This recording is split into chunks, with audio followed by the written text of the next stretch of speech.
अस्सलामु अलैकुम वरहमतुल्लाहि वबरकातुहू। अल्लाहुम्मा सल्लि अला मुहम्मद व अला आलि मुहम्मदिन कमा सल्लैता अला इब्राहीम व अला आलि इब्राहीम इन्नका हमीदुम मजीद। अल्लाहुम्मा बारिक अला मुहम्मद व अला आलि मुहम्मदिन कमा बारकता अला इब्राहीम व अला आलि इब्राहीम इन्नका हमीदुम मजीद। रब्बि इश्रह ली सदरी व यस्सिर ली अमरी वहलुल उक़दतम मिन लिसानी यफ़क़हू क़ौली।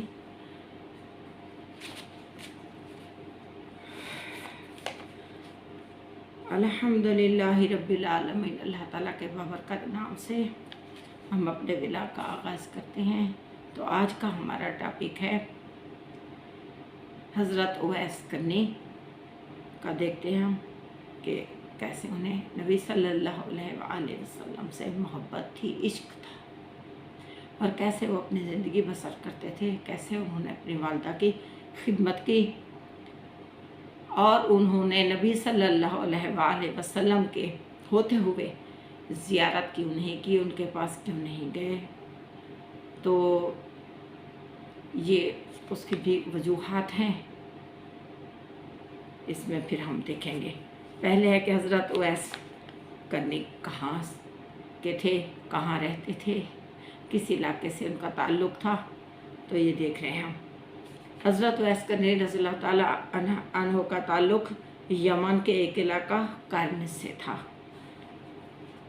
कहा जाता है कि एक मरतबा जब यहाँ खुदाई हो रही थी तो खुदाई के दौरान गाय का एक सींग मिला, और गाय के सींग को कहते हैं कर्न।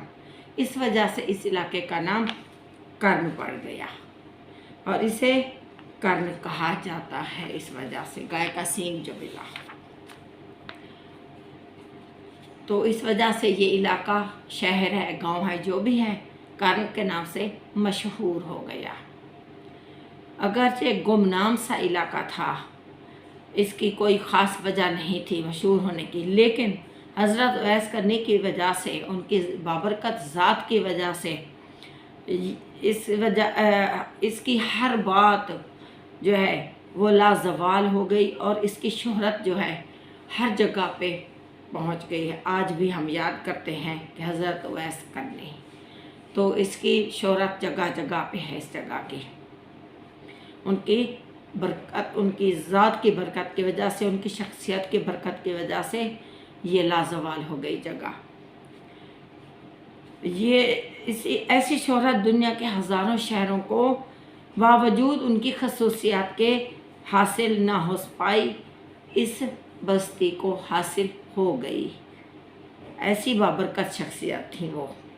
उनका इसमें ग्रामी और हस्बो नस्ब। कर्न नामी गाँव में एक कबीला मुराद खान आबाद था। आप रज़ियल्लाहु ताला अन्हु इसी कबीला के शख्स आमिर के यहाँ पैदा हुए। बेहद तहकीक के बाद आप रज़ियल्लाहु ताला अन्हु की सन पैदाइश के बारे में तहकीक हुई और मौरख़ीन ला इल्म है इससे। आप रज़ियल्लाहु ताला अन्हु का नाम के बारे में भी काफ़ी मुतज़ाद रिवायात मौजूद हैं।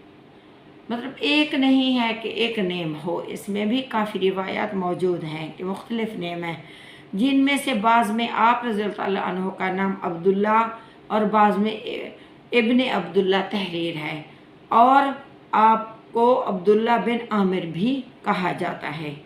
इनसे कताए नज़र आपकी जो शख्सियत शोहरत बनी सिर्फ़ और सिर्फ एक ही नाम से, और वो है उवैस करनी।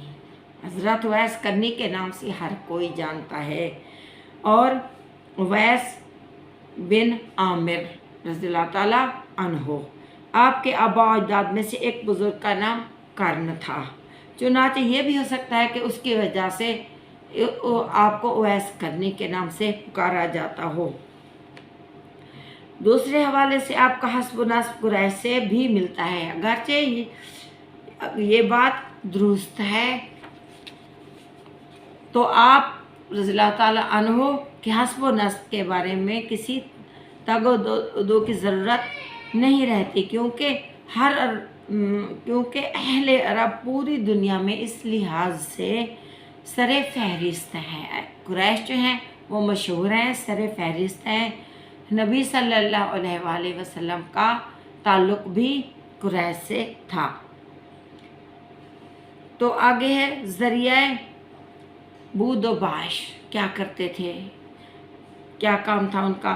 यह तमाम तर रिवायात में हज़रत उवैस करनी रज़ियल्लाहु ताला अन्हो के ज़रिया माश के बारे में यही बयान किया गया है कि आप ऊँट चराया करते थे।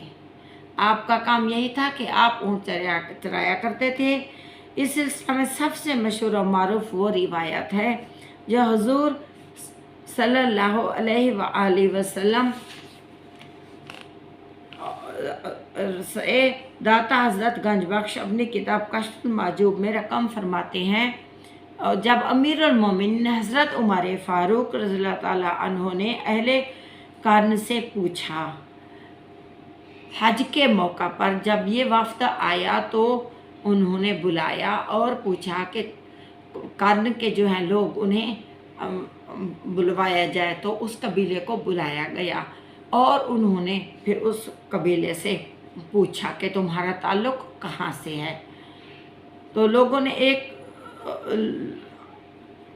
उनसे हज़रत अहले कर्न से पूछा, आपके बारे में तो कहा कि लोगों ने हज़रत उन्होंने पूछा कि आपका ताल्लुक़ कहाँ से है, उन्होंने कहा कर्न से है।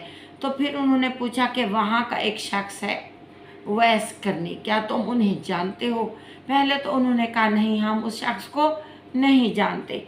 फिर बाद में उनमें से एक बुज़ुर्ग शख्स थे, उन्होंने कहा हाँ, एक है दीवाना जो जंगलों में रहता है, तो उसका नाम है उवैस करनी। जंगलों में रहता है, इंसानों के साथ नहीं बसता, ना वो उनके साथ उसका रहन सहन है, ना वो उनके साथ रहता है, ना कोई बातचीत करता है उनके साथ, ना आना जाना है, ना कोई ताल्लुक़ वास्ता है। वो उनका बसेरा जंगलों में है, हम उसे जानते हैं। जब लोगों का कोई गम और खुशी का मौका हो तो उसमें भी वो शरीक नहीं होता, और जब लोग रोते हैं, जब लोग हंसते हैं तो वो रोता है, जब लोग रोते हैं तो वो हंसता है। हकीकत को जो जानता है तो उसका तो यही हाल होता है, जब लोग रोते हैं तो वो हंसता है। क्यों हंसता है कि अब बुलावा आ गया मालिक का, अब तो मुलाकात हो गई, तो रोना किस बात का। अब जब लोग हंसते हैं तो वो रोता है, तो किस लिए हंस रहे हैं, इसलिए तो नहीं भेजे गए। नबी सल्लल्लाहु अलैहि वसल्लम ने फरमाया कि कोई एक बार वहाँ से होके आए, अगली दुनिया देख के आए, तो रोए ज़्यादा और हंसे कम। वहाँ के जो हालात हैं अगर वो देखा है तो रोए ज़्यादा और हंसे कम। तो इस वजह से जब लोग हंसते हैं तो वो रोता है, क्योंकि वो हकीकत जानता है, जान गया है, से पता है। तो वो लोगों के उजरत पर ऊँट चराते थे, उनके अपने ऊँट भी नहीं थे। जब वालदा माजदा ज़िंदा थीं, उनकी इतनी खिदमत की जिसकी कोई इंतहा नहीं। उनके लिए ऊँट भी उनके लिए चराते थे, वरना उनके पास टाइम नहीं था। सिर्फ वालदा माजदा के लिए ऊँट चराते थे, और जो उजरत मिलते थे वो उनके ज़रिया माश के लिए फिर काम आते थे, उनके लिए ख़रीदते थे खाने की चीज़ें और उनकी खिदमत करते थे। सिर्फ नबी सल्लल्लाहु अलैहि वसल्लम से इसलिए मुलाकात नहीं कर सके, सहाबी भी हैं, अनदेखे सहाबी हैं, इतनी मोहब्बत थी, लेकिन इस वजह से नहीं जा सके कि माँ की खिदमत कौन करेगा। माँ ने इजाज़त नहीं दी, माँ से इजाज़त मांगी थी, माँ ने कहा था मेरी खिदमत कौन करेगा, तो वो नहीं जा सके इस वजह से।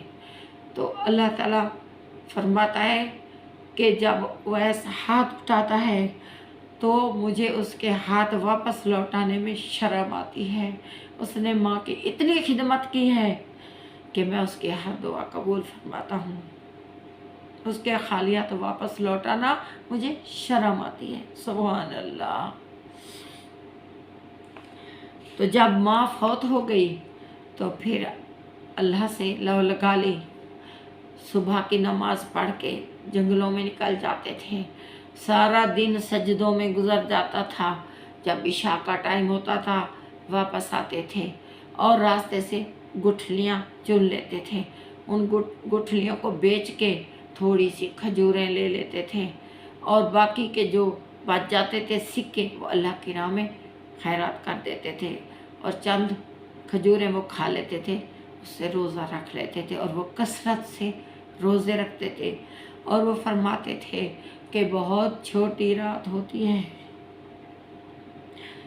اس میں تو صرف ایک سجدہ بھی پورا نہیں ہو سکتا، سبحان ربی الاعلیٰ بھی پورا نہیں ہو سکتا۔ تو اگلا ولاگ ہمارا انشاءاللہ کل کا ہوگا۔